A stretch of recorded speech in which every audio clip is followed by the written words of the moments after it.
Okay, so for the B stance Romanian deadlift with your foot against the wall, you're essentially setting your front foot up about a foot, one of your feet lengths, or a foot and a half away from the wall.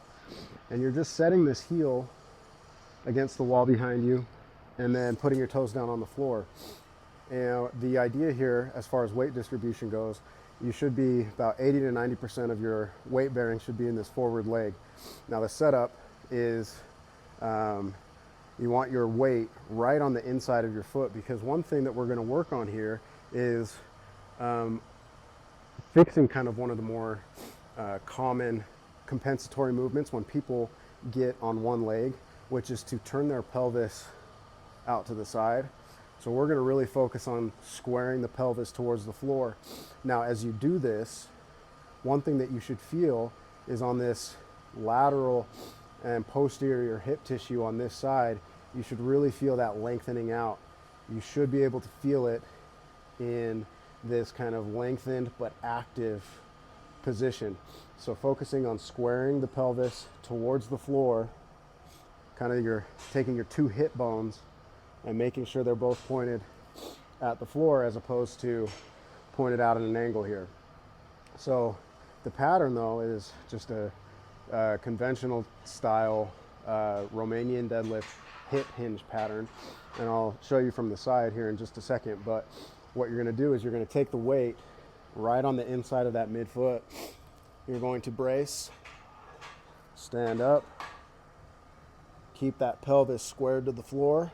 Now what I like to do is I like to take my offhand and I actually put it on the side of my butt, because it's an external cue here. I'm able to actually feel whether I'm maintaining tension in the glutes.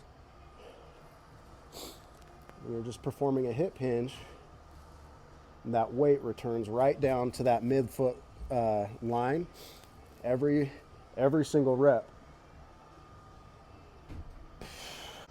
So I'm going to show you from a side view what this should look like as far as the pattern goes. Your lower leg should stay pretty much vertical in relation to the floor. So this is very much a hip dominant movement where you are maintaining a neutral and braced spine, and you're just dipping your torso down towards the floor and kicking your hip back behind you, maintaining tension all the way through the floor or from the floor all the way up your kinetic chain.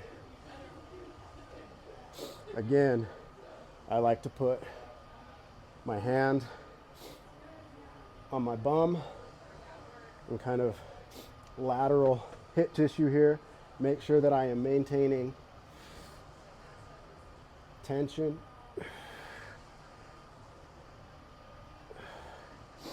And this back leg is really just a kickstand. It's really just to kind of get feedback from the floor and the wall behind you, but this is not very weight bearing at all. You should be about 80 to 90% of your weight in this forward leg as you perform this movement.